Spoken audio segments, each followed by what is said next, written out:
your friend has got a lot to share. Hey, Steve Parker, welcome to another edition of Radio Friends again. This is March 1st of 2024, and I'm got a great group of people with us today. As I said, I'm Steve Parker, and let's go around the room and say good morning to some of the guys. Guys, just say hi and where you're zooming in from today. Let's start with somebody who's brand new to the group, and certainly not brand new to the business. Been through all kinds of stuff throughout the years, and that's Dave Nagel. Dave, where are you coming to us from? Lovely downtown Plainville, Connecticut. Thank you. Oh, beautiful this time of year, though. Oh my gosh, it's a great place to lay out. We got Bob Marks with us. Yeah, I'm coming to you from a little slice of paradise, Vero Beach, Florida, right on the east coast of Florida. Wow. And Pete Sillant. Good morning, Pete. Good morning, Steve, and good morning, group. I'm Pete, and coming to you from beautiful Virginia Beach, Virginia today. And here comes the judge. Judge Harrigan's here. Good morning. I'm here in my palatial mansion in Marlborough, Connecticut. Jim Harrington. Jim just probably got off the air from doing his podcast. He warms up there first. Morning, Jim. Hi, guys. I'm coming to you from a little slice of something in suburban Pittsburgh, Pennsylvania. And we've got, let's see, we've got Bob Craig over there. Bob, good morning. Yeah, good morning. I am speaking to you just outside of Philadelphia, where a peerless blue sky has eased off the morning chill, and it's 38 degrees. It's about as poetic as I'm going to get here. Bob Marks is here, who some people may have known or is still know in another life, because he continues on and does done radio up here for a long time and also does Christian FM down south. Bob, where are you coming to us from today? Oh, this is my second introduction. Oh yeah, well, I'm sorry, I'm just running through it, but I wanted to make sure I hey, come on, man. There's really so many Bobs. There's so many Bobs here this morning. I don't blame you for getting confused. Oh God. And Vero Beach, right? You bet. Okay, yeah, you're right. I did do that for the last 37 years. We got Tracy Carmen here, live and in person from beautiful Longmeadow, Massachusetts. All right, we've got Ted Dalaku coming to you from the west coast of Florida, Venice, and my hurricane-proof hovel home. And also checking in from Florida, Dave Overson. Hi, Dave. Did I introduce? Oh, am I on? Am I on? Am I on? And he's our production guy. Yeah, I'm calling from beautiful, lovely, beautiful 73 degrees of Port St. Lucie, Florida, and you can see my backyard back behind me. There's John Landry. Good morning, John. Good morning. I'm from Central Connecticut in Middletown. Beautiful day today. And Bob Serkin's back. Hi, Bob. Good morning. I'm here in the outrageously expensive town of Old Lyme. And TJ Lambert is coming to us, and TJ is probably coming from the farthest distance away. Good morning, TJ. You're muted, TJ. TJ, you're muted. There he comes. Live from Lambert Belzer Ranch. Okay, Lambert Belzer Ranch. Okay, that sounds like a great voice place. So he's sending us notes. So maybe he's muted, but he's listening in. Let's see. He's out in the barn, so he's got a weak connection. Dick Calt is here. Good morning, Dick. Oh. Good morning to you, Stevie. How are you? I'm speaking to you from the beach here under the geodesic dome here in Westport, Connecticut, where it's 79 and sunny. It is actually sunny, but it's only, I think, 34. And Lee Gordon. Good morning, Lee. Another one from Florida. That's right. You can see it's my backyard. Yeah, I'm calling in from Boynton Beach, Florida, where it actually is 78 degrees. And that's all I got. All right. Did I get everybody? Is this Bob Craig? Did I get you? Yes, unfortunately, yes. And I'm good. Again, I fly through all the pictures here and the names and everything else. So excuse me if I introduce you guys 2-3 times. It's just That's how the mind is. So, so Dave, why don't you give people a thumb? Dave Nagel, why don't you give people a kind of a thumbnail sketch of I guess where you. I remember I found you down in Norwich, but what about a little bit of where you started off, Dave, and you've Oh had gosh, a few different positions, and where you're at right now. gosh, back in the early days of the beginning, yeah, started in Norwich, Connecticut, where you found me, but on the FM side of that. Actually, I was doing mornings at their country station, CTY. Moved upstairs to ICH when they were on two different floors, and that's where you used to hear me on the way to the beach and camping. I think my dad, when I first told him that, I had heard, Jesus, not him again. He's been driving crazy for years. I had been driving Charlie crazy. Absolutely. Demo after demo came up for interviews. I mean, I used to sit in that lobby for hours waiting to talk to Charlie. I think everybody did. It was, but it was an honor to get to talk to Charlie back in those days too. So it was like, wow, this is big time. I get to talk to this guy. I'm this little, at this point, afternoon guy from Norwich. PD in Hartford will talk to me. I was thrilled. Nothing. So, But he always loved pulling guys out of nowhere because everybody was always excited when he could find them and bring them into Hartford. They're just, it was, and plus they were usually, open to different ideas and stuff. There weren't too many egos in play when they would come in and be with him. You're also connected with Paul Roberts. We've been trying to get Paul Roberts, Paul Ciliano for a while, and he's talked about it a bit, but I don't know. Is he still out in Vegas?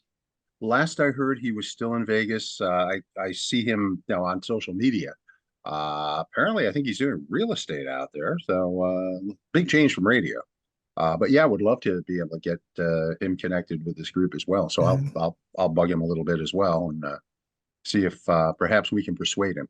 Oh yeah, and remember he was freaking 17. He wrote. I wish I could find the letter that he wrote critiquing the radio station with my dad when he was 15 years old.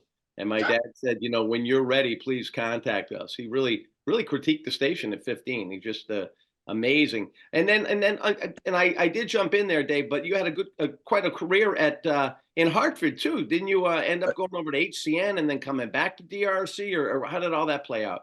Well, there were a couple of trailblazers who came from Norwich to Hartford. I mean, Len Thomas, Bob Craig, they kind of made Route 2 happen so I could come up to Hartford back in 1980. And there was a transition between Dave Overson and myself and Jim English at that point in time as well. And I came on board as production and AM music.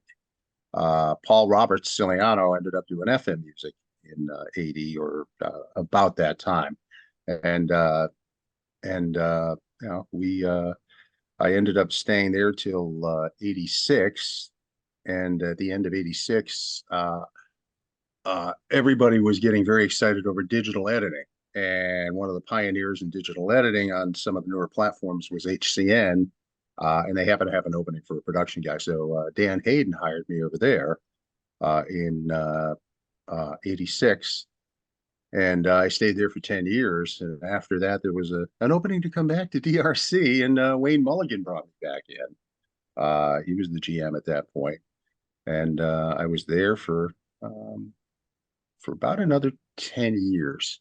Wow. And then Eric came in and took over, and the big changes happened at that point. They basically, brought Graham up, who was the assistant PD and promotions director, and made her do all the positions.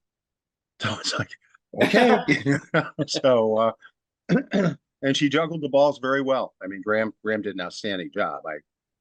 I was always amazed at her organizational skills, and just a very talented lady. And then there was a couple of years of in between things that didn't really interest me as much. Yeah, it promises a bigger money, but a brief insurance career for one, and it's like, nah, I can't live with this. It's not the same. So I had an opportunity to start. Walt Pinto, as a matter of fact, got me introduced over at WJMJ when he was over there. And I ended up at JMJ for 7 years till I injured my spine and basically couldn't work anymore. I couldn't sit for long periods. I couldn't stand. I can't squat. I wasn't supposed to be able to walk So we're at the point now where it's 7 years since the surgery, and I walk with a cane, and I'm very blessed to be able to do that, but thrilled. So yeah, it's been an interesting turn of events to get here. Long strange trip, as Jerry Garcia said. Good to see you, Dave. Thanks. Good to be here. Good to be alive. It's right. Yeah. Again. one of the things they discovered with me is after my back surgery, traditionally, if they don't think you're going to walk or not for a long time, they'll put you on blood thinners. They put me on heparin, which they discovered I'm a rarity. There's something called heparin intolerance, and it actually causes blood clots. It caused me to die 4 times. Oh, Longest for whoa. 6 minutes. Happened in front of my wife. I was at the hospital for special care. I wasn't at a regular hospital. This was a recovery hospital from back surgery. So they had to rush me over to New Britain General. They basically told us, gather the family. They told me, you won't see morning, so make peace with what's happening tonight. And I was there in the morning and shocked them all. So it's been a very strange trip to get here. So, God bless you. thank you. Yeah. It's Power. but it's really given me appreciation for getting up every day Yeah. and doing, and just embracing life as much as possible. I mean, granted, a lot of my days are spent in physical therapy or aquatherapy, that type of stuff, but it's still much better than the alternative. Yeah, he's and what's great about having Dave back, and I've asked, he's got an incredible wife, and our thoughts and prayers are always with you, Dave, because your son Ryan was absolutely amazing, and Thank you. going through that loss, and and then finding Marlene, your wife now, who just was spearheaded us trying to get you onto this Zoom. So God bless Marlene for doing that, because it's really one of these things where, as we've said since the beginning, even if you're not in the radio business will always be in you. And we get some good tips from time to time, like we did on last week's show about, if you want to just, brush up on things, jump on a microphone or whatever. We got a lot of friends here. That's why it's Radio Friends again. And you can reach out to any of them and just ask for, direction, encouragement, or just, especially nowadays where you can do pretty much everything from home. But it really is a blessing to see you, Dave. The last time I saw you was at Barefoot Bob's celebration of his life.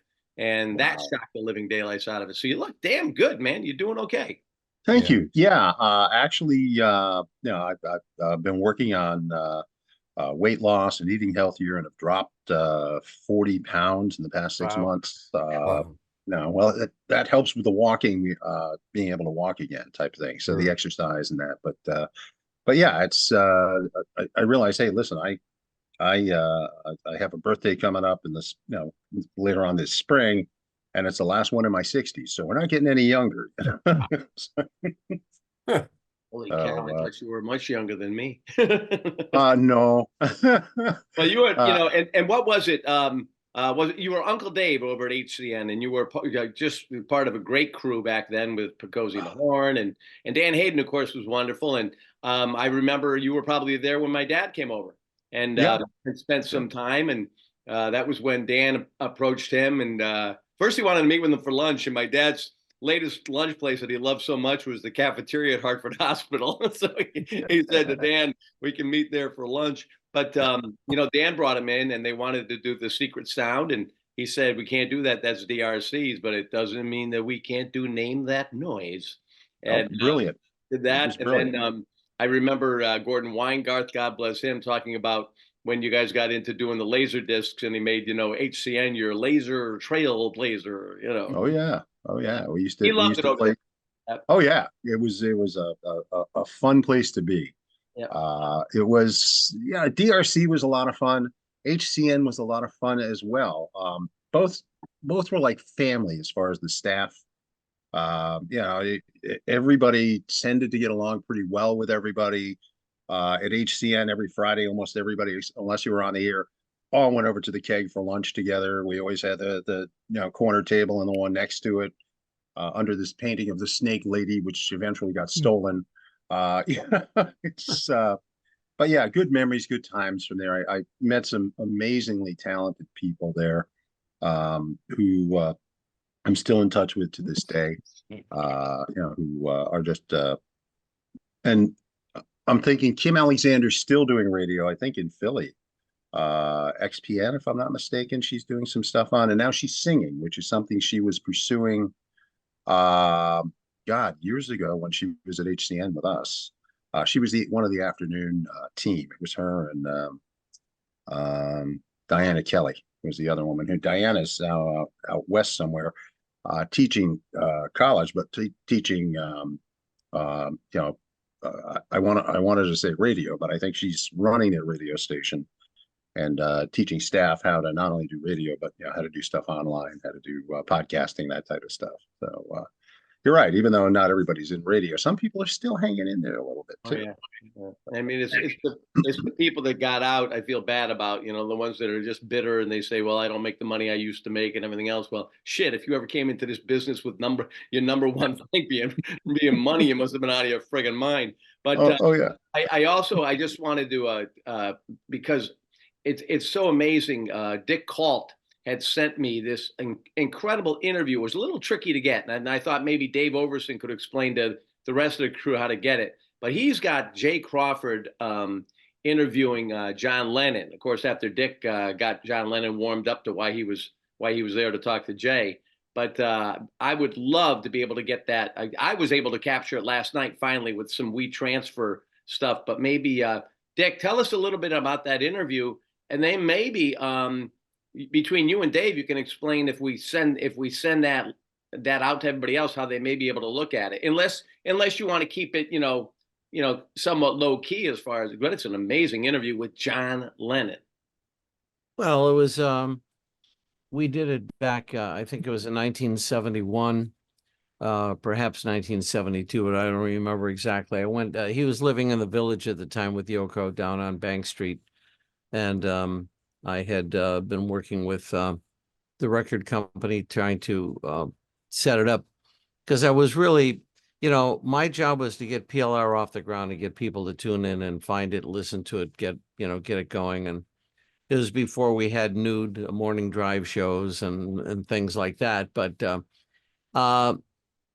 I reached out and had an opportunity to meet with John and talk about an interview. And I also told him that we were doing a radiothon up in New Haven with Jerry Lewis on the New Haven Green, which was a great event. I don't know if any of you remember that, but it was quite something. And so he agreed to do the interview, and we set up a day and a time. And I gave him a buzz and was talking to him on the phone, said, just basically having a simple conversation between two people, having no idea it was on the air at the time. And then I turned it over to Jay, and he did the interview, and I think it was about 17 or 18, maybe 19 minutes. And he talked about his fear of being deported. He talked about living with Yoko in New York, and it was a very revealing interview. I have absolutely no problem whatsoever sharing it. It's too large to send as an attachment to email. It isn't a long interview. I mean, frankly, I could put it up right now and play it if you wanted to listen to it. The only other option I can think of is that because I have not posted it up on anything like Facebook or YouTube or anything like that, because I won't. But I could put it up on my personal cloud and send an email out to the group, and then you could open it up and and listen to it if you want to, if there's an interest there. Or any of you who really would like to get a copy of it, just send Steve your email address, or Steve, you send me their email addresses, and then I'll send it to you by WeTransfer. And it's real easy to do. The program comes in, you click on it, it downloads the interview to your computer, you play it, and you can keep it. Oh yeah, and it is really, it's such a relaxed John Lennon. Oh, Dick, PLR, right? Oh, I got that, and I guess the hot button, Dick, and I know we probably have to be careful what we say here. Was PLR was one of the very few stations that agreed to play a certain song they had done because of the title of it. Yes, Woman is the you know what of the world. The N-word. He was very concerned about being deported because of drugs and stuff, but he had a lot to say, and it was a hugely success. I mean, the phones melted. So if you want to sample, you can make me a co-host and I can bring it up and play some, or I'll send it out to you guys if I get an email address list, whatever you want. Yeah, I think that would be terrific, and if everybody could get it, it's really nice to be able to listen to it like that. This was my second time going through it, and I forgot a lot of it, but yeah, and that was something. And then that floored my dad how you were able to get that right. He gave you quite a response when he heard that you had that. He called me.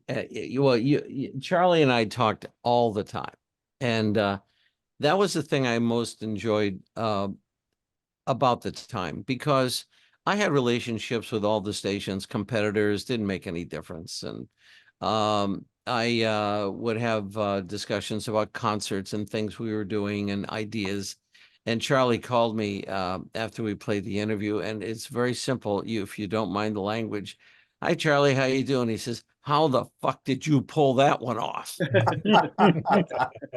And I said, "Oh, no problem. John, he's my third cousin. It was very easy to do." No. And then we had a nice conversation about it. And frankly, I offered him the interview as well. I don't know what he would have done with it, but yeah, Charlie and I, we would talk probably once a week for years. And then eventually, PLR and DRC became part of the I-91 radio network for media sales. And we were being repped by your rep firm.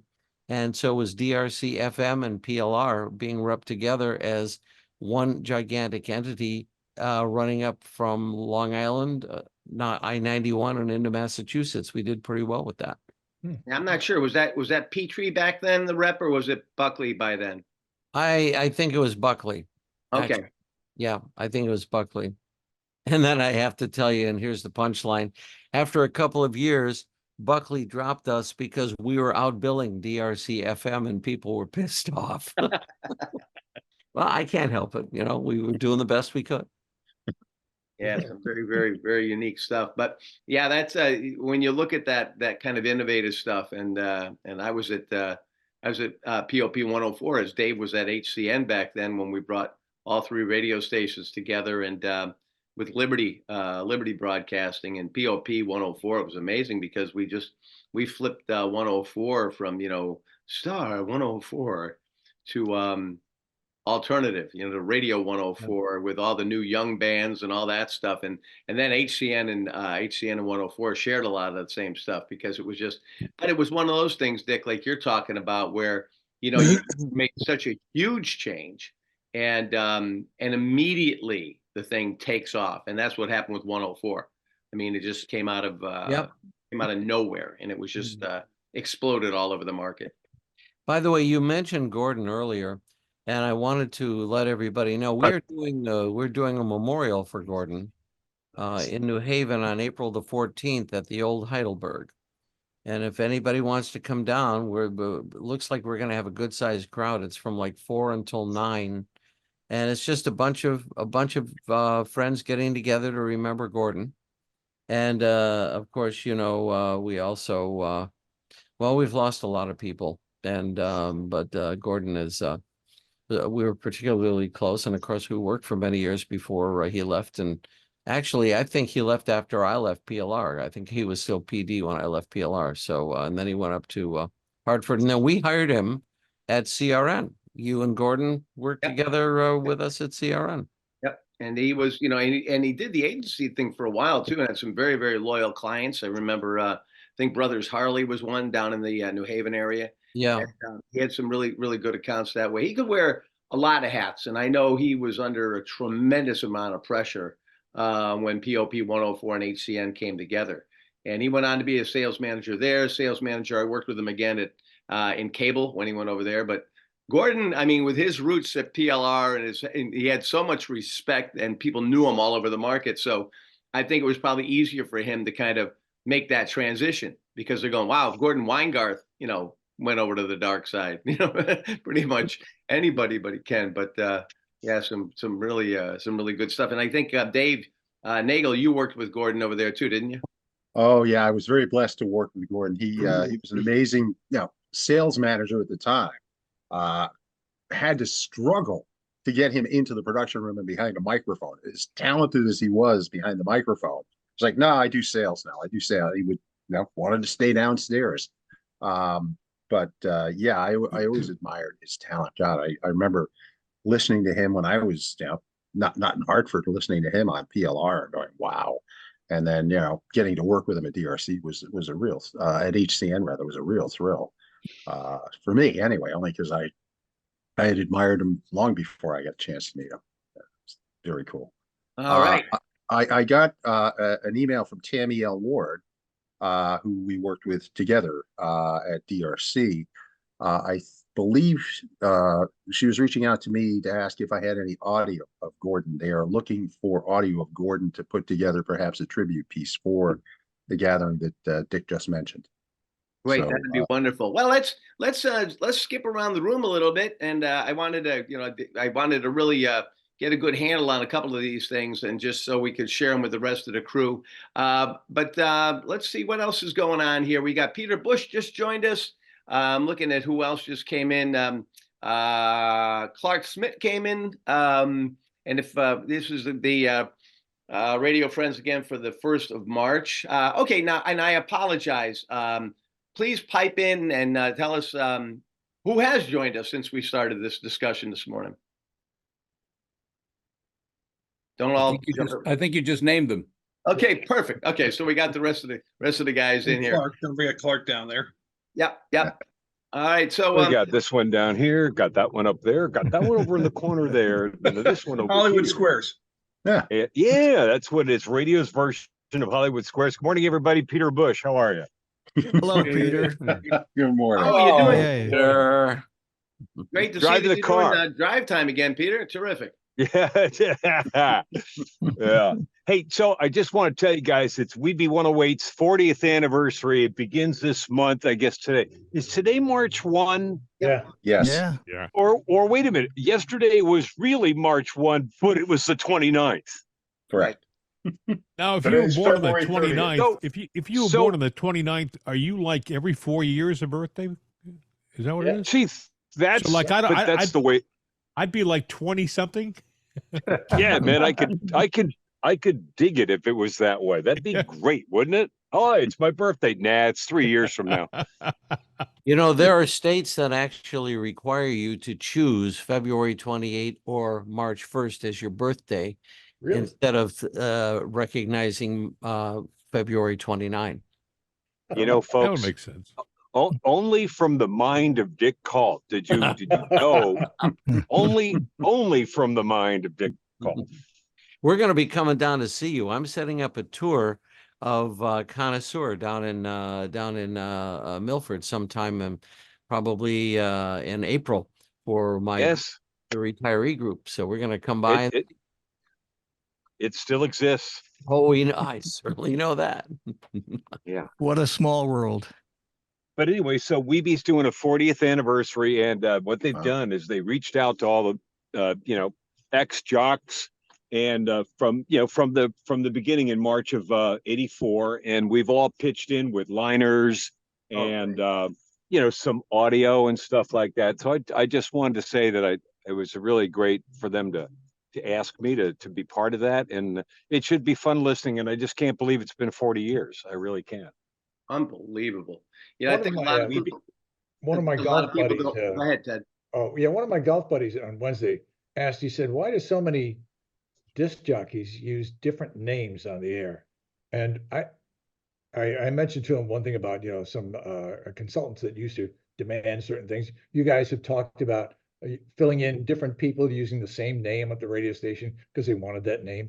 But how many names have you guys used on the air, and for what reason? I mean, was it your choice?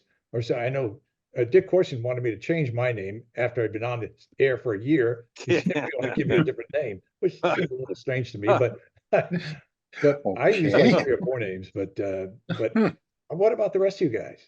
Most of us used a different name in case we got arrested. There is that, yeah. A likely occurrence. Yeah. I was working at a station and then got a job at another station where the signals overlapped a little. And I asked Don Kelly, the program director of my first station, is it okay if I take this second job this weekend job in my hometown. He said, yeah, as long as you just don't use the same name. And so I had to just make sure I kept the two names straight while I was working simultaneously for two stations that overlapped in one little town in New Hampshire. Wow. So it's so complicated, right? I use the name Rocky Stone. Wow. And believe me when I tell you that there were times I had to explain that. I used it in Detroit, WCAR 1130 Detroit radio, and in Ann Arbor and in Lansing. But when I came to New Haven, I did a little bit of AM. No, most people don't know this, but I did a little bit of time on PLR doing mostly news and sports or filling in if a jock was late, but I used my real name, but nobody would ever remember that because I was hardly ever on the air. There were ethnic issues too. There was a question of ethnicity with a number of people that program directors or general managers did not want on the air. And there was also issues where the name would be confusing and it just wouldn't play off, really well on the air. I used my legal name for my first couple of jobs. And then when I got to WHYM, I sat in Zach Land's office and he said, I think you should change your name. And I said, well, I'm pretty much open to that. And we kicked around a few and we came up with Bob Craig. And it's been like that since 1965. Is Craig your middle name? No, it's just happened to pick it out of the sky. Okay. It sounded okay, but there it is.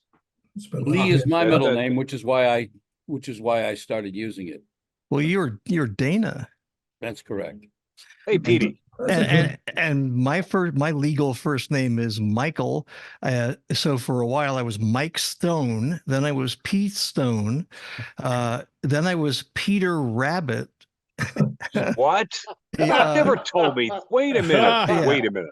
Wait a minute. I was filling in for our late friend Kurt Hansen, who had to go to his mother's funeral in Manhattan. So he was working at WSAR in Fall River, and I was working at WGNG in Providence. And I filled in for 2 overnights for him as Peter Rabbit, and that was a lot of fun. And then once I got to New York, the little I was on the air, maybe 15 times, I used my real name because I wanted all the girls from my high school in Park Ridge, New Jersey, to hear that I made it. So when I worked in at WSAR in Fall River, I used my real name, and then I worked with Bob DiCarlo over at WICE, and he wanted me to be different. Don't be Jim Harrington. Do something else.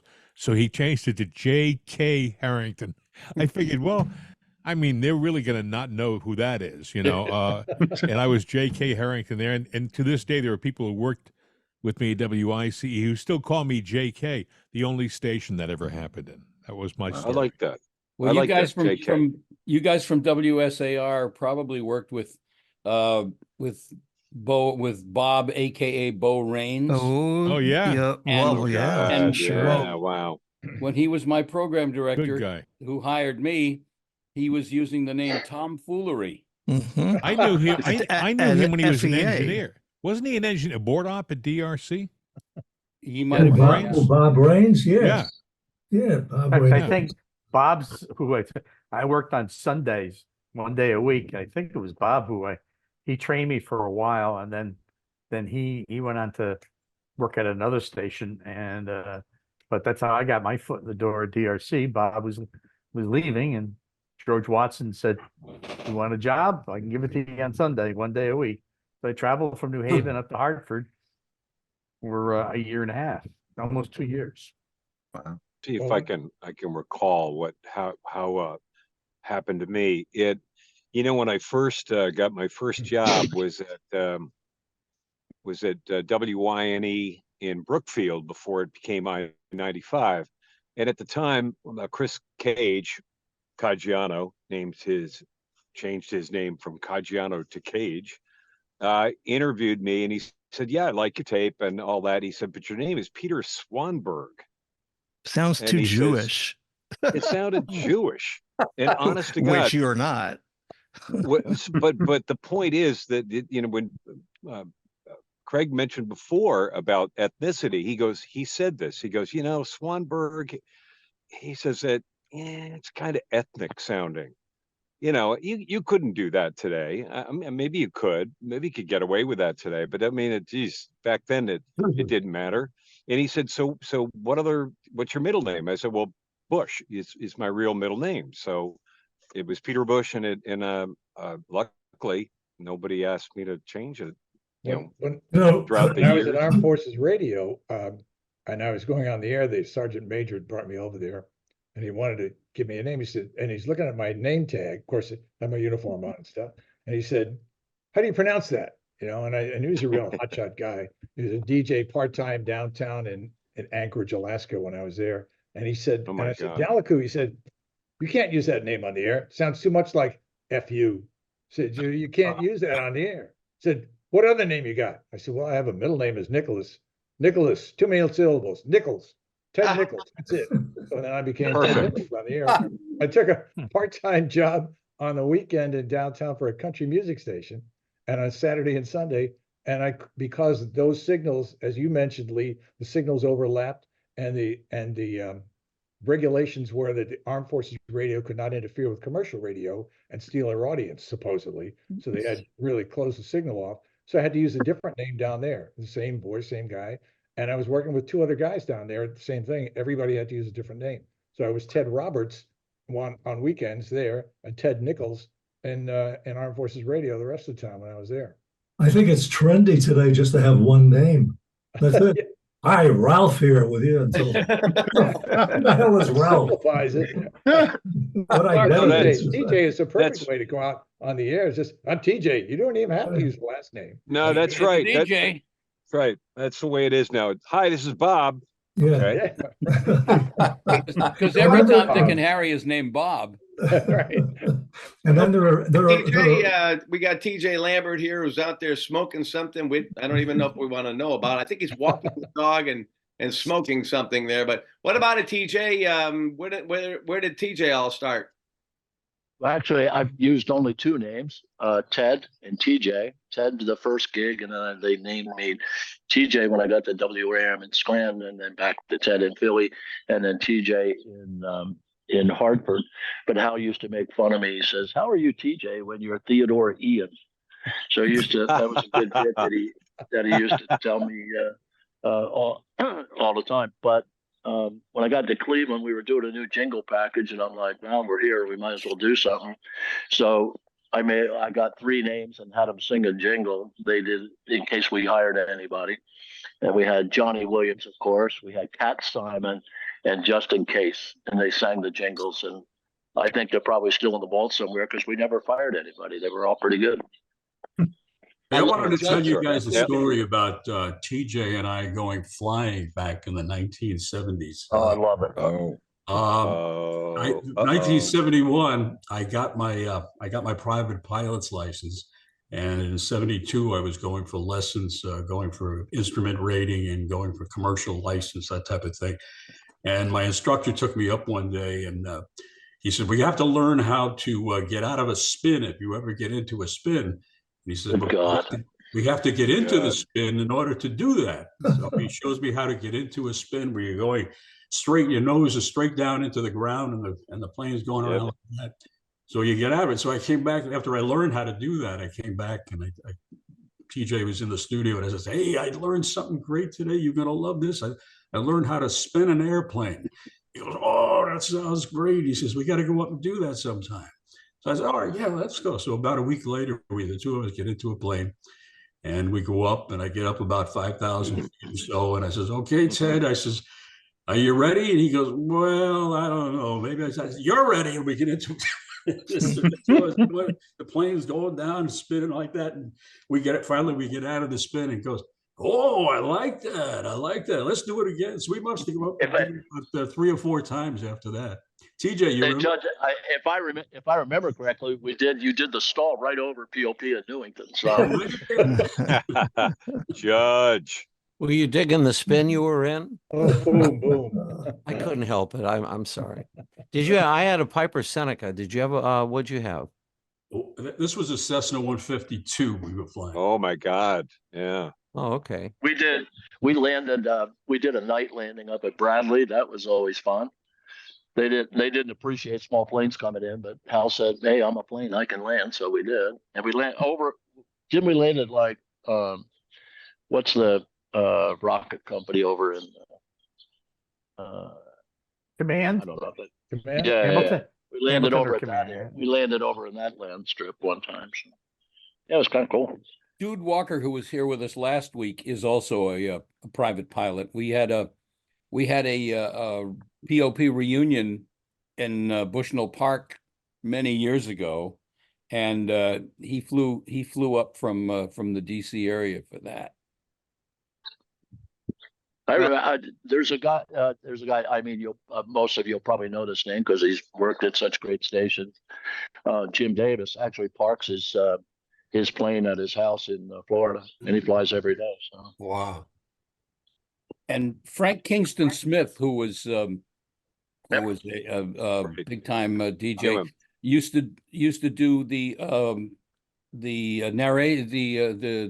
MC, the narration for air shows. So he would go around the country, and they would be the air shows, and Frank was the guy who was the PA announcer for those, much the way Steve used to be for the Klingberg car show. I got a quick I never went flying with Dick Corson. I flew with Dick Corson. Yep. Yes, we did. Not the last time, right? No. That was bad. That was bad. That's cold. Yeah. That's cold. There was someone else at DRC who also flew in sales, Bob Hart, who was sales manager for a while.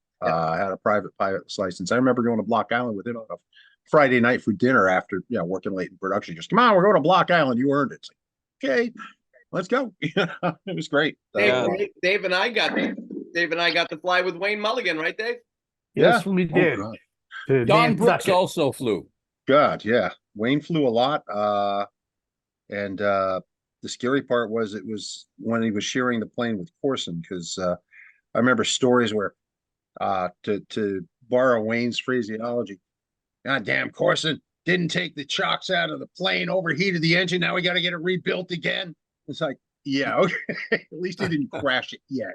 But yeah, those were interesting stories I used to hear sometimes. Dick Monahan, the co-owner of Waves and KCI, was also a private pilot, and he flew us to Wilkes-Barre one time to look at an automation system in the radio station, because we were going to automate the AM when we were moving the FM to KC 101. So that was a lot of fun. One of these days, I'll have to tell my story about my mid-air collision at Brainerd Airport in Hartford. It's a long story. I'll tell you some other time. Not now, huh? Well, Dick Monahan was the reason that I wound up at WPLR. Really? Yeah, that's right. He was personally responsible for my winding up at WPLR. That's a story for a time. Wow. Got to remind you to tell that one.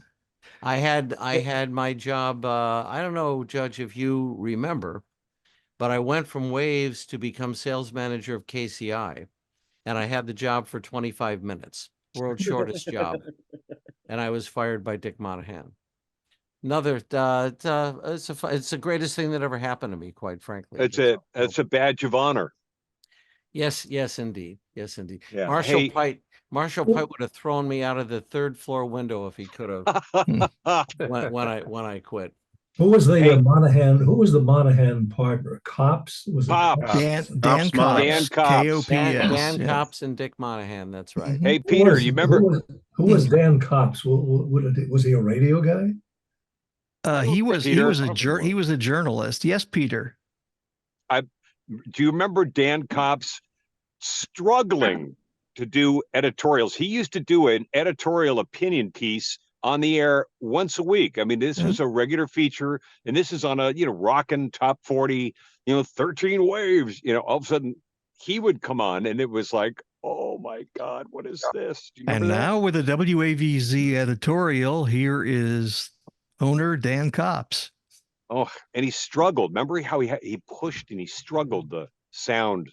He loved to have me be the production engineer because I showed him I showed him how we would boost the balls on the Altec equalizer. I said, hey, you want some more balls, Mr. Copps? He said, oh, I like that. Yeah, get me Pete. Yeah, we'll do the balls again. Man. Yeah, he's a nice guy though. It's not. Really nice. I hope it's not lost on anybody that cocks and balls sort of work together. Doing great. We also heard, and I want to kind of a neat, sort of a badge of honor for Bob Serkin. Bob, I understand you just got involved doing a Kennedy program somewhere. So what's going on with that, Bob? Yeah, I did a podcast. It's a weekly podcast with Jefferson Morley, who is a veteran Washington journalist, worked for the Washington Post, and he is one of the preeminent JFK assassination researchers. So he has a podcast every week, and they discuss new aspects of the Kennedy conspiracy and cover-up.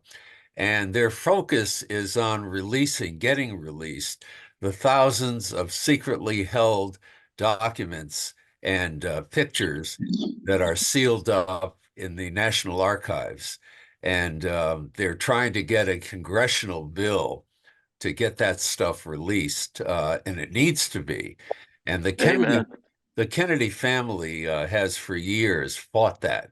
While publicly they say they're all for it, but Bobby Kennedy Jr., who's running for president, he is the only member of the Kennedy family who publicly has come out and called for the release of all this stuff. Very interesting. Wow, that's impressive. Yeah. And I wanted to say, you guys were talking about WAVZ. When I started in radio in New Britain, I used to go down to New Haven and sit and watch Bob Jones work at WAVZ. Bob was young. He was tremendous.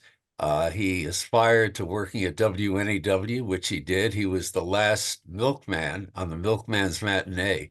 But we became friends. Great guy and a tremendous personality. Yeah, he was a guy I worked with. As a matter of fact, he was the PD of WICH in Norwich. Dave, I don't know if his name ever came up, but he was there in 67 he came. I started in 66. He came shortly thereafter. Just a really super guy. Always lived beyond his means. He was like 27 going on 42. He had a beautiful apartment, which he couldn't afford. And he, was living the life as if he lived on Park Avenue in New York City. Radio people. Yeah. Radio people. Yeah. Yeah. Oh, yeah. What's that old line? If you want to lose your radio job, put a pool in your backyard. Well, I think that's tremendous. Steve, who's on the air down in Norwich? Nobody. Stu Breyer is still on there. He's still there. Yeah. Stu took my place when I went to DRC. When I left to come in March of 1970, Stu came from WARE or Providence not ELI. Was it ERI in Westerly? Yeah, it was either ERI in Westerly or ARE. He took my place, and he's still there. 54 years later? Wow. Still doing good days. Yeah. Steve Parker, I wanted to ask you, did anyone at WDRC back in the day when your dad ran it, did anyone have a personal personal service contract? Boy, I tell you, again, that would have been back in the day. And as far as I know, Nothing like, I don't know of anything like that. But again, that's not an area that I would know back in the day, because he wouldn't be discussing that stuff with me anyways at that point in time until I got closer to getting into the business. But no, and I don't, Bob Craig or Bob Marks, did you guys ever hear anything like that? No, if anything, I guess morning guys would be the ones primarily who would have some kind of an agreement, but the rest of us schmucks just went on the air and played the hits. Yeah, That's right. I think we I had felt comfortable that supposedly the union was taking care of whatever money we were supposed to be getting as a base, and that was building on that. But I don't remember ever being offered or even suggested that I have a contract. First contract I got actually was in St. Louis, and then followed up by TIC. They sent me they gave me the job, and then I moved back, and then I sit down with Bob Tyrrell. He says, "Okay, now you have to sign this contract." It's like a 35-page contract that they've had made up. Yep. And I said, "Wait a minute, Yep. there's some stuff in here." Well, no, this is the way we do it. He'd already had 3 martinis by the time he sat down with me. It was like 11 o'clock in the morning. So he was just, you either sign it after I've already moved back, or you don't get the job. So you bite the bullet and sign that. Unfortunately, things turned around a little bit, and I got accelerated pretty fast there. But it was that was the first contract really in that market that I saw. Huh.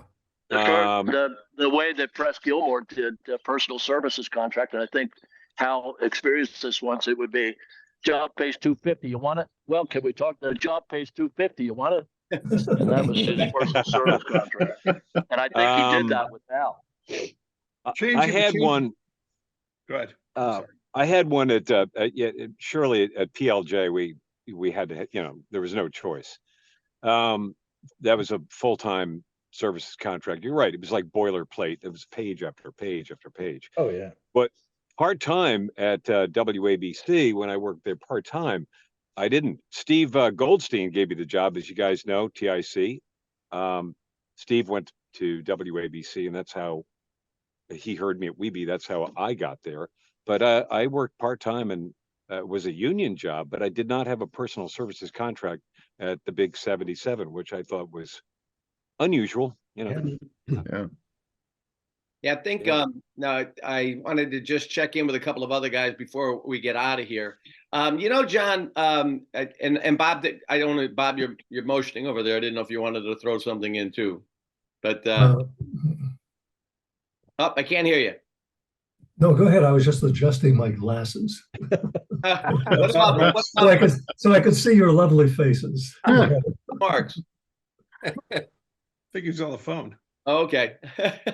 Now, John Landry, we know that you spent a lot of time at DRC, but what about your other background radio wise? How did you end up at DRC? Well, I was working at WLKN in Lincoln, Maine as an announcer, and I had a yearning to get a first-class license. So I left there and went to Elkins Institute, which I don't know if you guys remember that. Yeah. I went there too. In licensing, and I got my first-class license. And I didn't really apply for a job. It was around Christmas time, and Wayne Mulligan was setting up the remote studio across the street from G. Fox and Company. I guess they were going to do a remote. And I walked in, knocked on the door and talked to him. And I said, I'm interested in doing radio and, especially engineering. And he said, well, I don't know. We have an opening. When can you start? I said, well, whenever you need me. So I started in January of that year. I think it was 73. And I went to DRC for 2.5 years, maybe. And left there because I wanted a better job. Not that the job was bad, but I needed money, and I wasn't making that much money at DRC at the time. So I left DRC and got a job as a salesman. And that didn't last but 6 months because they laid off the sales staff. They were cutting back. So I went back to DRC and worked part-time. And then I worked at WRC HRCQ and on to WATR Channel 20 TV. And that's when I ended my career. I was offered a job as an engineer for United Technologies, and I left the radio and spent 34 years at Hamilton Standard. Wow. That was my story. Wow. Pretty Holy cool. Toledo, it's somebody that went legit. Holy cow. Yeah. And that's kind of interesting because most of us try to avoid getting the first class license. Yeah, exactly. Yeah. It's tough to get that. If you Did weren't- everybody got a third, right? With the yeah, endorsement? yeah. Was that Yeah, that yeah. was right? Yep, I'm sure, element, didn't we? element 9, wasn't it element 9? Element 9. Element Yeah. 9. Yeah. Yeah. Element 9. So Element you 9. could We take did that at transmitter readings. Yeah. There Yes. was, Yes. there was another school besides Elkins. There was one, the one I went to, REI, and that was another Right, REI, yeah. another first class license factory. Hey, And Clark, it's a quick question for Clark. How goes the battle, Clark? I know you have that great setup at the radio station inside the Toyota dealership. So what's going on with that now, Clark? The FM is built and ready to turn on. The car dealer decided not to close on the FM. It still sits there, and I still run 1220 WATX on the high wire above the Dynamite Shack at the Goat Yoga Farm with all of the announcements from home studios, and I can control the music, which I go over 24/7 every day, and make little changes. Who passed away? What holiday is this? That kind of thing. So it runs pretty cheap. So I'm very fortunate that way. If you can eliminate debt service with broadcast stations and use the talent like we have on this screen, if everybody cut 2 1-minute shots a week and we played them 20 times, no one would get tired of them. It'd be a great sounding radio station. And if you curated the music and had local weather and an IT guy who could pick things off the internet, that would be great. I'm very fortunate. John Harper, the radio doctor from Stanford, does 3 weather breaks a day for me. And he's just terrific. He used to do mornings on WEZN. And it works out. It's amazing what you can do without spending a lot of money. And it's amazing what a lot of big radio stations are not doing with 50,000 watt signals and just not doing great radio. And it's pretty easy. And I think That's good. Clark, That's what good Clark stuff. is saying there, guys, for those of you that want to brush up a little bit, or you're hanging out and you want to just get a microphone and hook it up to your computer or whatever, send an email to Clark. You could absolutely could have some fun, and I know Clark really appreciates everything. I'd love to have you. Bob Sirkin did some wonderful reports for me, and at the 40th anniversary of the JFK assassination was spectacular. And I went to the University of Hartford, where Professor Ivica was a big force in the Kennedy assassination. We had Brian and Pam doing a live show. They still do it on a podcast from the car dealer's place. And Bill Smith, the production guy at Odyssey Boston, helps a lot. And I just had Dick Summer do a whole big thing with Valentine's Day with his series Love as You Least Expect It, or When You Least Expect It, and also some original broadcasts Love and Touch. of the Highwaymen. Yeah, Love and Touch from WBZ. And Dick just had a birthday. I hope he can join us with this wonderful show. But it's great to have old friends, and the only other name I ever used was Bad Bobby Brannigan on WPOP. The Danny Clayton Ken Walt told me to use, because that was kind of a weekend house name. I still hear from Dan, and I also hear from Tom Hungerford. Oh, yeah. Who gave me my first job at WBIS in '66 for $1.75 an hour. Weren't you one of 3 Bobby Brannigans? Say that again? Weren't you one I of think I was 3 number different 3. guys who were Bobby There were Brannigan? 2 others, I believe. So, and I was on there from 69 to 70 before I graduated at the University of Hartford and left for Boston in the fall of 70. So I've been a little north since, but had 15 years with Connecticut Public, increasing their radio things for the wonderful former Jerry Franklin, who was the CEO. And I did a bit with WPLR, turning that to Connecticut's classic Rock 99. And then Hall Communications for a long time, besides my work at 18 and 30 and WCCC and that sort of stuff. Clark, did you work Wow. with Denny Rast at UH at the radio station? Did you know him? Denny Rast? Yeah. He was my best friend. Was he really? Yeah, and he went down with Jim Croce. Yeah, Jim Croce. In the plane, Morgan Tell. Wow. I worked at CCC before the University of Hartford was built in 68. Wow. Yep. And Dennis was there. And we became very close, great friends. And We were very close friends when I was in the Army. I met him in Anchorage, Alaska. He was at the radio station in Anchorage. And wow. He got out before I did. And I like a year and a half later, when I got out, he had sent me a deal about he had gotten an interview in some place out in Minnesota and took that job for a while, and then went to the East Coast. And when I got home to New York, I was looking for radio jobs, and I went up in Hartford and I heard Denny on the air, and he was using Morgan as a Morgan in the St. morning. Germain.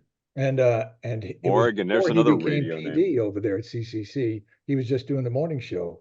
And so we talked for a while. We went out and partied. He was a great guy. He was the one who really got me into listening to a lot of jazz, because he was out of Chicago. Yes. And the jazz scene. And we had a lot of good talk about that. And then when I took a job out in Toledo for the Storer Broadcasting Station, Denny then later got the job as PD 6 months later at CCC. And he called me up. He said, "Come on back. We can have a lot of fun," and blah, blah, blah. And so, I got a wife and a kid, and I'm already just got a new job at what I thought was a good station in the Storer station. I said, I can't come back now, Denny. It'd be great, but maybe later. And then by the time I did get back, he was already gone. He had gone other places and then took off with Jim Croce as their road manager. Yeah, he became the program Great director guy. of WGLD in Chicago, Yeah. which was a Sonderling station. Right. And that's when he left Hartford, and then he went into the music business. And Terrific guy. He was really, absolutely. he was so cool. It was 1973, I guess. The plane went down in September. Yeah, it was right after I got back. That was a real. Yeah, it's interesting. I just saw something on Facebook. Apparently, the last message he had gotten to his wife before that happened was that he was pretty much done, and he wanted to come home and concentrate on raising his family for a while. Mm-hmm. And that's what I saw on Facebook, anyways. Is that's what Jim had said, and he had enough for that, and he wanted to go home and concentrate. And now his son goes out and performs a lot of his. That is correct. That is, yep. I know somebody that just recently saw him said it's a spitting image. You could just close your eyes and channels Dad pretty well. Somebody mentioned the Bob Brannigan name. Is that right? Bobby Brannigan. Bobby Brannigan. Now that there may be a lot of Bobby Brannigans in the radio there was business, a boom but I bet boom Brannigan in Albany, WPTR. But my question is how many Johnny Walkers are there out there? Well, there's red and there's blue. Yeah, hey, Johnny Walker Williams. here. The best radio name, I think, was Robert W. Morgan. Robert Nobody W. said Morgan. it. Oh, yes. And nobody said it like that. I was Robert W. Morgan.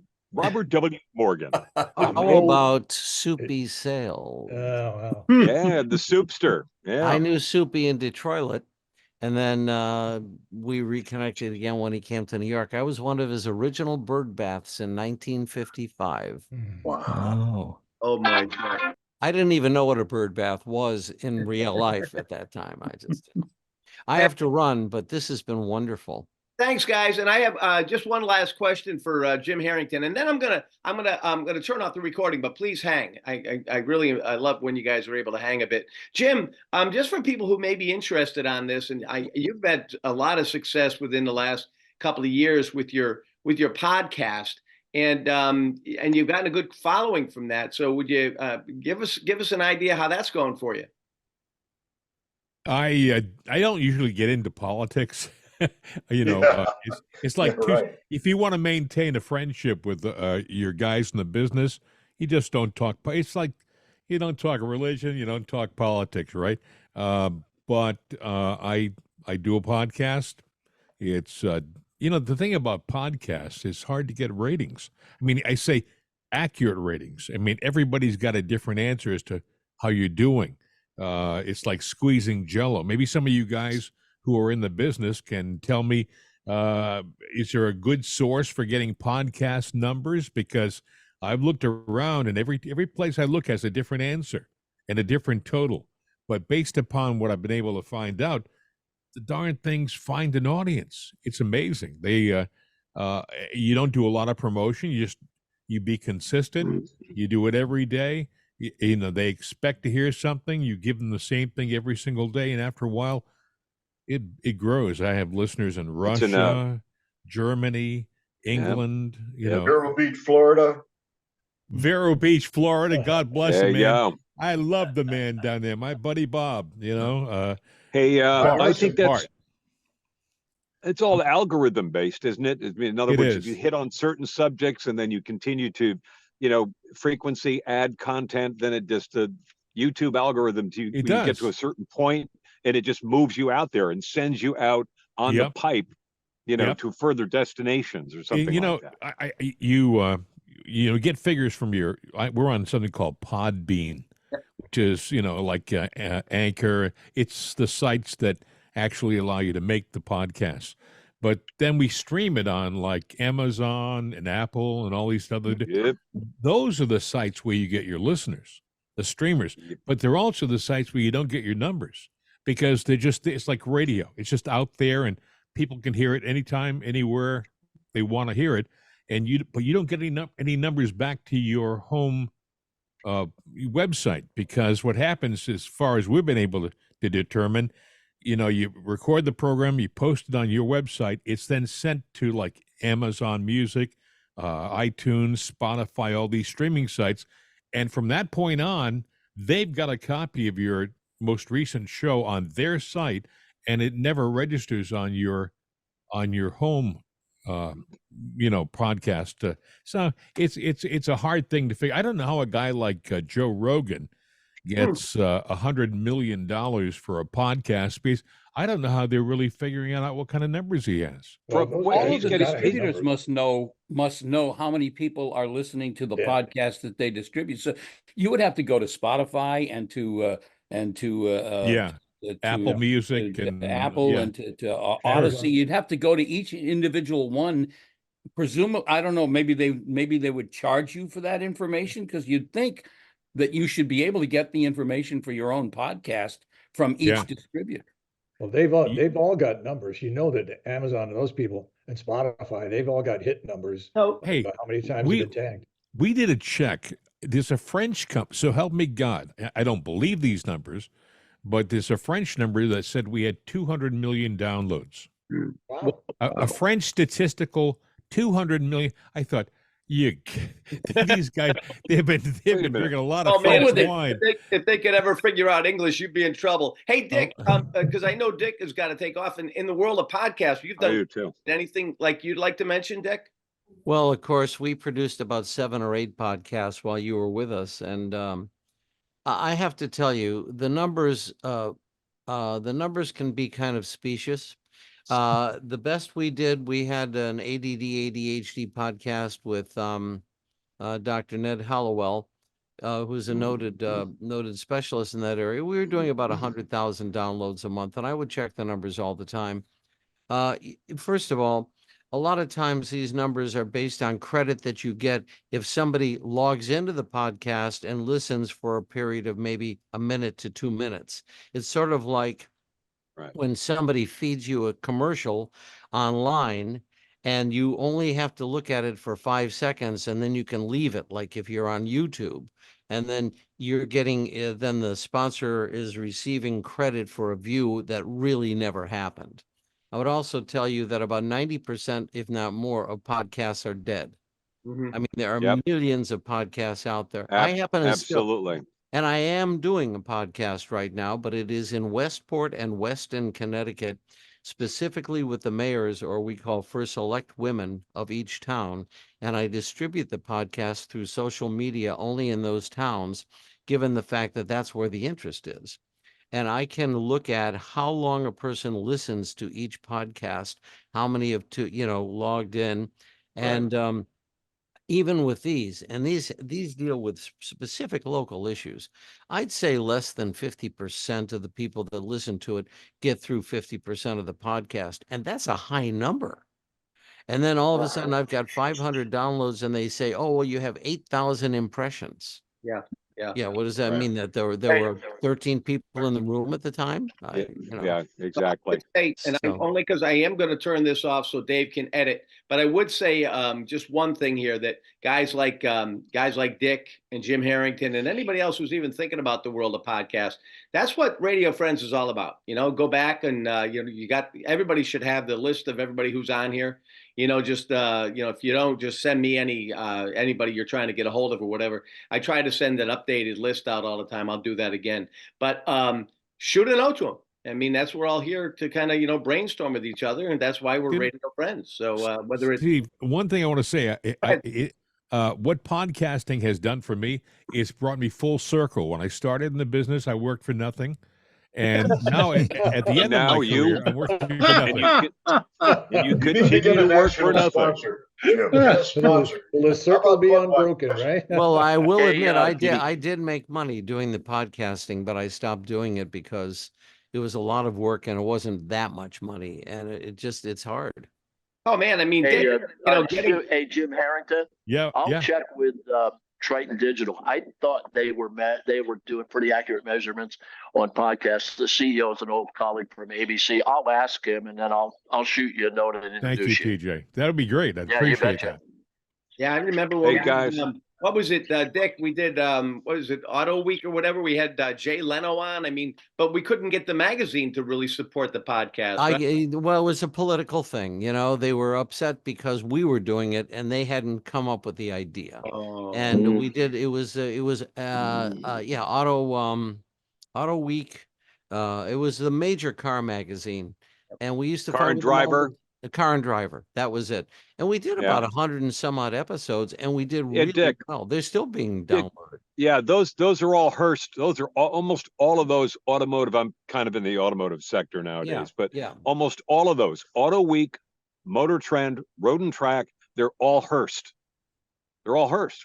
Yeah, so competitive. It was very, very political. And we used to do the New York Auto Show, and we did Bonnaroo, a podcast for Bonnaroo, many of the no kidding. episodes. Yeah, we did a lot of different things, and they were rewarding, and we put out a good product. But after a while, you have to reach a certain threshold to really make money. I would say, the podcast that we did for ADHD, maybe we made 100, 150, maybe 200,000 a year. Not the worst in the world.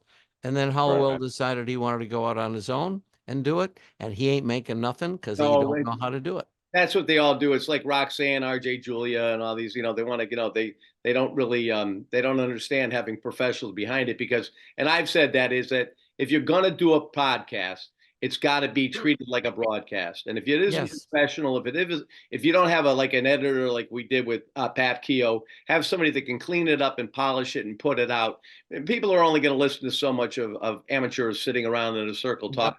So I just talked to Pat the other day, as a matter of fact. Yeah, and that's a guy who knows it. But again, like I said, anything at all, whether it's freelance voice work, whether it's doing anything at all, please, guys, call on each other and look for that support, because that's we all love this business. So please do that. I'm gonna turn this off here. So I'm sure a lot of people will be thrilled, but hang on. And I just want to go to the room one last time, because we've had so many great people here with us today. We got Dave Nagel, Clark Smith, Tracy Carmen, Lee Gordon. We got the Judge Harrigan, Judge, Dave Overson, Bob Craig, John Landry, Bob Marks. And I know some people at Peter Bush is over there. We got Dick Calt over there. I think I may have missed a few. I'm looking at my screen up here. Did I get everybody? Yeah, you did. Cool. I got it. Lee Gordon. All right. We'll catch you next time on Radio Friends again. Bye-bye. Your friend has got a lot to share.